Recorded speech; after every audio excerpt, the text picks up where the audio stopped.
Sir, తెలంగాణలో BC వాదం బలపడుతున్నదా? MLC ఫలితాలు దానికి ఉదాహరణ అనుకోవచ్చా?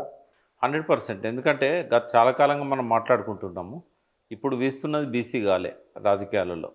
అందుకే కాంగ్రెస్ పార్టీ మహేష్ గౌడ్ గారిని కాంగ్రెస్ పార్టీ అధ్యక్షునిగా ప్రకటించారు. అదేవిధంగా బీజేపీలో కూడా వాళ్ళైతే ఏకంగా మేము ముఖ్యమంత్రి ఇస్తామని అన్నారు. ఆ తర్వాత ఇప్పుడు బీసీ ప్రెసిడెంట్ను ఆ పార్టీకి చూజ్ చేస్తున్నారు. కొన్నిసార్లు రాజేందర్ గారికి ఇస్తారని వచ్చింది, కొన్నిసార్లు అరవింద్ గారి పేరు వచ్చింది. అయితే ఆ రెండు పార్టీలలో కూడా బీసీలకు ప్రాధాన్యత ఇవ్వాలి అనే ఆలోచన వాళ్ళకు వచ్చింది. పోయిన అసెంబ్లీ ఎన్నికల్లో, పార్లమెంట్ ఎన్నికల్లో కూడా కొంత బీసీ వాదం కనబడ్డది మనకి. ఇప్పుడు ఎమ్మెల్సీ ఎన్నికల్లో అయితే చాలా స్పష్టంగా కనబడ్డది. ఇప్పుడు మల్క కొమరయ్య గారు టీచర్స్ సెగ్మెంట్లో గెలిచారు. వారికి అన్ని పార్టీలలో ఉన్న బీసీ నాయకులు ప్రత్యక్షంగానో పరోక్షంగానో సహకరించారు. జరిగింది అది. ఇప్పుడు మీకు ఎగ్జాంపుల్గా మనము కరీంనగర్ పార్లమెంట్ ఎన్నికలు చూసినా, నిజామాబాద్ పార్లమెంట్ ఎన్నికలు చూసినా, ఆడ ఇద్దరు బీసీ నాయకులు గెలిచినప్పుడు కూడా మనకు ఆడ స్పష్టంగా కనబడ్డది. వారి ప్రత్యర్థులు అగ్రకులాలకు సంబంధించిన వాళ్ళు. ఏ రకంగా వీళ్ళు ఇండైరెక్ట్గా ఒకటయ్యారు అనేది కూడా ఆ అభ్యర్థులు కూడా చెప్పారు, బయట మనకు కూడా కనబడ్డది. ఇప్పుడు ఇక్కడ కూడా మల్క కొమరయ్య మొదటి రౌండ్ ఎన్నికల్లోనే మొదటి రౌండ్ లెక్కింపులోనే బయటపడ్డాడు. 50% కంటే ఎక్కువ సాధించిండు. అంటే ఇర్రెస్పెక్టివ్ ఆఫ్ పార్టీస్ బీసీలు అంతా సపోర్ట్ చేశారు. మల్లన్న సస్పెన్షన్ నోటీసు వచ్చి ఉన్నా కూడా ఆయన కూడా అక్కడ ఇండిపెండెంట్ హరికృష్ణకు కానీ మల్క కొమరయ్య గారికి కానీ పరోక్షంగానో ప్రత్యక్షంగానో సహకరించాడు. ఆయన టీం అంతా కూడా వర్క్ చేసింది. వరంగల్లో కూడా పూల రవీందర్ గారికి దాదాపుగా పనిచేశారు. కాకపోతే అక్కడ బీసీ ఓట్లు చీలిపోయినాయి. అక్కడ సుందర్రాజు గారు కూడా చాలా పవర్ఫుల్ పర్సన్. అతను చాలా ఇన్స్టిట్యూషన్స్ ఉన్నాయి.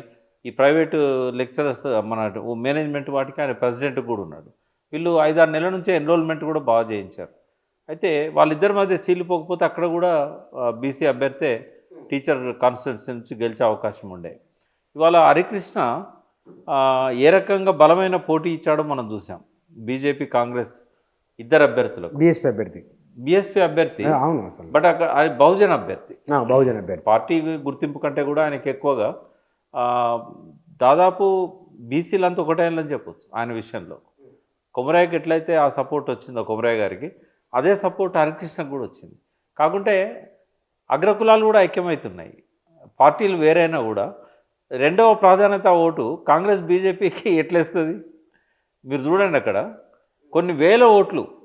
సెకండ్ ప్రయారిటీ, మొదటి ప్రయారిటీ ఆంజిరెడ్డి గారికి వేసిన వాళ్ళు, కాంగ్రెస్ అభ్యర్థి నరేందర్ రెడ్డికి వేసిన వాళ్ళు రెండవ ప్రయారిటీ ఆంజిరెడ్డికి వేశారు, హరికృష్ణకు వేయలేదు. బట్ సాధారణంగా కాంగ్రెస్ బీజేపీ మధ్య ఒక ఇండిపెండెంట్ ఉన్నప్పుడు సెకండ్ ప్రాధాన్యత ఓటు ఇండిపెండెంట్ పోతుంది, లేదా ఈయనకేసిన వాళ్ళు సెకండ్ ప్రాధాన్యత ఓట్లు ఏదో ఒక పార్టీకి వేస్తారు. కానీ ఇక్కడ జరిగింది ఏంటంటే ఈ నరేందర్ రెడ్డికి వేసిన కాంగ్రెస్ ఓటు సెకండ్ ప్రయారిటీ ఆంజిరెడ్డికి ఓటాయి. కానీ అగ్రకులాల వాళ్ళ సంఖ్య ఎంత, ఎట్లా మనం దీన్ని జస్టిఫై చేయగలం? సంఖ్య కంటే కూడా అగ్రకులాల బలం వాళ్ళ ఇన్ఫ్లుయెన్స్లో ఉంటుంది, వాళ్ళ డబ్బులో ఉంటుంది. వాళ్ళ పార్టీ ఒకటి అది కేంద్రంలో అధికార పార్టీ, ఒకటి రాష్ట్రంలో అధికార పార్టీ. వాళ్ళ బలం అందులో ఉంటుంది. బీసీలదో స్ట్రెంత్లో ఉంటుంది. కాబట్టి ఇప్పుడు కొంచెం తట్టుకోలేకపోవచ్చు. కానీ ఇంకో 3 ఏళ్ళ తర్వాత వస్తాయి కదా అసెంబ్లీ ఎన్నికలు, అప్పటికల్లా వాళ్ళ డబ్బు ఏం పనిచేయదు. అర్థమవుతున్నది ప్రజలకు. ఈ డబ్బుతో మనము డబ్బు తీసుకొని మనం వీళ్ళకి వేయడం వల్ల మనం నష్టపోతున్నాము, కాంగ్రెస్లో మనం ఎంత నష్టపోయినాం అనేది కొంత అర్థమవుతున్నది. ఇంకోటి, ఇంతకుముందు బీసీలు అగ్రెసివ్గా ప్రచారం చేయలేదు ఇవన్నీ. ఇప్పుడు బీసీలు అగ్రెసివ్గా ప్రచారం చేయడానికి ఎజెండా తయారైంది, ప్లాట్ఫామ్ తయారైంది. ఇంకోటి, భవిష్యత్తులో రాజకీయ పార్టీ కూడా తయారవుతుంది. రాబోయే రోజుల్లో ఈ అగ్రకుల పార్టీలు కానీ అగ్రకుల నాయకులు కానీ గెలవడమే కష్టమవుతుంది. అటువంటి భావజాల వ్యాప్తి తెలంగాణ సిద్ధాంతకర్త జయశంకర్ గారు ఏదైతే మనకు అందించారో, గతంలో అంబేద్కర్ గారు ఏదైతే మనకు అందించారో, బోధించు సమీకరించు పోరాడని ఆయన చెప్పాడు. భావజాల వ్యాప్తి, ఆందోళన, రాజకీయ ప్రక్రియ అని చెప్పి జయశంకర్ గారు చెప్పారు. మనకు అనుభవం ఉంది. టీఆర్ఎస్ పార్టీని ఎట్లా 0 నుంచి స్టార్ట్ చేశాము, ఆ స్టార్ట్ చేయడానికంటే ముందు జరిగిన భావజాల వ్యాప్తి ఏంది, కేసీఆర్ గారు వచ్చినాక భావజాల వ్యాప్తి ఏంది, ఇవన్నీ కూడా చేయడం వల్ల మాకెందుకు తెలంగాణ అన్నోళ్ళంతా తెలంగాణ కోసం ప్రాణత్యాగాలు చేసే స్థాయికి పోయారు. అంటే దేనికైనా భావజాల వ్యాప్తి అనేది చాలా కీలకం. కానీ దానికి కేసీఆర్ లాంటి నాయకులు ఉన్నారు కాబట్టి రాజకీయంగా ఒక వ్యవస్థ రాగలిగింది, అధికారంలోకి రాగలిగింది, గోల్ అచీవ్ అయింది. బీసీలలో ఆ మాడ్యులేషన్ ఉన్న వాళ్ళు కానీ, ఆ సబ్జెక్ట్ ఉన్న వాళ్ళు కానీ ఆ పట్టుదల కూడా ఉండాలి కదా. ఇప్పుడు మనకు కనబడుతూనే ఉంది కదా. ఇప్పుడు ఏంటంటే డైరెక్ట్గా మన తీర్మాన్ మల్లన్న వచ్చాడు. ఈ తీర్మాన్ మల్లన్నను మనం తక్కువ అంచనా వేయడానికి లేదు. ఎందుకంటే వాస్తవంగా చెప్పాలంటే కేసీఆర్ గారిని పూర్తిగా అనుకరించింది రేవంత్ రెడ్డి, వీళ్ళిద్దరిని అనుకరించింది తీర్మాన్ మల్లన్న. అంటే వాక్చాతుర్యంలో కానీ చెప్పడంలో కానీ ఆయన కూడా జర్నలిస్ట్గా చాలా కాలం నుంచి ఉన్నాడు కాబట్టి ఆ మాడ్యులేషను, ఆ సామెతలు ప్రజలకు ఎట్లా చెప్తే అర్థమవుతుందో ఆ విధానము, ఇద్దరు కూడా ఆరితేరారు ఆ విషయంలో. అంతకుముందు కేసీఆర్ మనకు ఐకాన్ ఉండేవాడు. ఇప్పుడు ఇద్దరు కూడా ఆ భాషలో కమ్యూనికేట్ చేయగలుగుతారు. అవసరమైతే అవతల వాళ్ళను చెలోక్తులు కానీ వాళ్ళ పట్ల సున్నితమైన అంశాల పట్ల చాలా ఘాటుగా స్పందించే మనస్తత్వం కానీ, పరుష పదాలు వాడడం కానీ, ఆవేశాలను రెచ్చగొట్టడం కానీ ఈ విషయంలో తేడా ఏం లేదు. కాబట్టి కేసీఆర్ గారైనా రేవంత్ రెడ్డి అయినా మల్లన్న అయినా ఒకే బాటలో ఉన్నారు ఆ విషయంలో. అంటే ఎప్పుడు రెచ్చగొట్టాలి, ఎప్పుడు తగ్గాలి, ఎప్పుడు హుందాతనంతో మాట్లాడాలి, ఎప్పుడు పరుష పదాలను వాడాలి, ఈ భాష మీద పట్టు అనేది ఆయనకున్నంత వీళ్ళకు లేకపోవచ్చు, ఆయనకున్నంత సమయస్ఫూర్తి కూడా వీళ్ళకు లేకపోవచ్చు. కానీ డెఫినెట్గా వీళ్ళు సక్సెస్ అవుతారు ఆ విషయంలో. ఇప్పటి వరకు నేను సీఎం అవుతానని చెప్పిన వ్యక్తే లేడు బీసీలలో. ఆ ప్రయత్నం చేసింది కొంత హనుమంతరావు గారు చేశారు. శివశంకర్ గారికి అవకాశం వచ్చినా కూడా ఆయన ఉపయోగించుకోలేదు. బట్ రాజారాం గారేమో ఆ స్టేచర్ సంపాదించుకున్న తర్వాత యాక్సిడెంట్లో చనిపోయారు.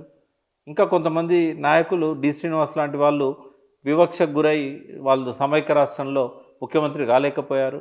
కానీ గ్రాస్ రూట్లో నుంచి ప్రజలను నమ్ముకొని నేను ముఖ్యమంత్రిని అవుతా అని చెప్పి ఉమ్మడి రాష్ట్రంలో కానీ తెలంగాణ రాష్ట్రంలో కానీ చెప్పిన మొదటి వ్యక్తి, ఏకైక వ్యక్తి తీర్మాన్ మల్లన్న. ఇక ఆ పట్టుదలతోనే ఆయన ఒక జేఏసీ ఫామ్ చేస్తున్నాడు, బీసీ జేఏసీ. అన్ని కమ్యూనిటీస్ని కలుపుకొని ముందుకు పోవాలనుకుంటున్నాడు. 100% ఆయన దూసుకుపోతాడు, అందులో అనుమానం ఏం లేదు. ఇంకోటి ఆయన దగ్గర డబ్బు సమీకరించే శక్తి ఉంది, అందరిని కలుపుకపోయే గుణం ఉంది, కొన్ని పరుష పదాలను అవసరానికి వాడతాడు. ఇంకా కొంచెం ఆయన సెల్ఫ్ ఇమేజ్ బిల్డ్ చేసుకోవాల్సిన అవసరం ఉంది, కొంత ఉందాగా ఉండాల్సిన అవసరం కూడా ఉంది. మొన్న మిస్ఫైర్ అయిన కొన్ని పదాలు అవన్నీ కూడా అటువంటి అవాయిడ్ చేయాల్సిన అవసరం ఉంది. ఏ కమ్యూనిటీని కూడా దూరం పెట్టాల్సిన అవసరం లేదు. మీ ఓట్లు నాకు వద్దు అని చెప్పి ఎవరి గురించి చెప్పాల్సిన అవసరం లేదు. బట్ బీసీలలో ఒక ఐకాన్గా ఆయన ఎదిగే అవకాశం ఉంది. అంటరానితనం అనుభవిస్తున్న ఏకసూత్రంగా మాలల మాదిగ మధ్యనే ఏకాభిప్రాయం రావడం లేదు. వాళ్ళే దగ్గర దగ్గర 60 లక్షల మంది అవుతారు. ఎత్తలేదన్న ఓట్లు 20 లక్షల ఓట్లు అయితే వాళ్ళిద్దరు కలుపుకుంటేనే ఒక నిర్ణయాత్మక శక్తిగా ఉన్న వాళ్ళే కలవలేనప్పుడు వివిధ రకాల సమూహాలు కల్చరల్గా కూడా బీసీ అనుకున్నప్పటికీ వారి వారి జీవన రీతిలో వారి వృత్తులు వేరున్నాయి వారివి. అలాంటి వారంతా ఒక గొడుగు కిందికి వస్తారని మీరు ఎట్లా విశ్వసిస్తున్నారు? అంటే రాజ్యాధికారం కోసం కొట్లాడేటప్పుడు ఉండే ఐక్యత వేరుంటుంది. వాళ్ళ మధ్య ఉద్యోగాల పోటీ కానీ, ఆర్థిక ప్రయోజనాల కోసం కానీ, రిజర్వేషన్స్ విషయంలో కానీ పోటీ ఉన్నప్పుడు వాళ్ళకు వాళ్ళు తగులాడుకుంటారు. బట్ ఇటువంటి లార్జర్ ఇష్యూస్ వచ్చినప్పుడు విస్తృతి ఎక్కువగా ఉంటుంది. ఈ విషయంలో వాళ్ళ మధ్య మనస్పర్ధలు ఉండే అవకాశం లేదు. బీసీ ముఖ్యమంత్రి అయితే చాలనేది ఉంటుంది. ఎవరు పెట్టుకోగలుగుతారు, స్తోమత ఉన్న వాళ్ళు ఎవరు అనేదే ప్రధానంగా వస్తుంది. అంటే ఇక్కడి వరకు వచ్చింది బీసీలకు. నేను బీసీయే కదా, అగ్రకులాలేనా, ఇక మనకు చేత కదా, మనం చేయలేమా, మనం ఎందుకు ముఖ్యమంత్రి కాకూడదు? అఫ్కోర్స్ వాళ్ళ దాంట్లో మంచి ముఖ్యమంత్రి ఉండవచ్చు, కేసీఆర్ లాగా మంచి పాలనను అందించవచ్చు, సంక్షేమం విషయంలో, అభివృద్ధి విషయంలో చాలా అడ్వాన్స్గా తీసుకుపోవచ్చు సమాజాన్ని, ఆర్థిక వనరులను కల్పించడంలో కూడా చాలా ప్రతిభను చూపెట్టవచ్చు. కానీ బీసీలలో కూడా 57 సంవత్సరాల ఆంధ్రప్రదేశ్ రాష్ట్రంలో బీసీకి అవకాశం ఇవ్వలేదు, తెలంగాణ వచ్చిన తర్వాత కూడా రాలేదు. తెలంగాణలో బీసీల రాజ్యాధికారం అనేది ఒక ప్రధానంగా వస్తున్న నినాదం. అన్ని కులాలలో కూడా ఉన్న మేధావులు కానీ, అన్ని కులాలలో ఉన్న రాజకీయ నాయకులు కానీ పరోక్షంగానైనా ప్రత్యక్షంగా ఆయా పార్టీలలో ఉన్నా కూడా పరోక్షంగా ఇది రావాల్సిందే అనే ఒక నిర్ణయానికి వస్తున్నారు. వచ్చినప్పుడు ఇంకా దాన్ని ఎవరు ఆపగలుగుతారు? కూర్చొని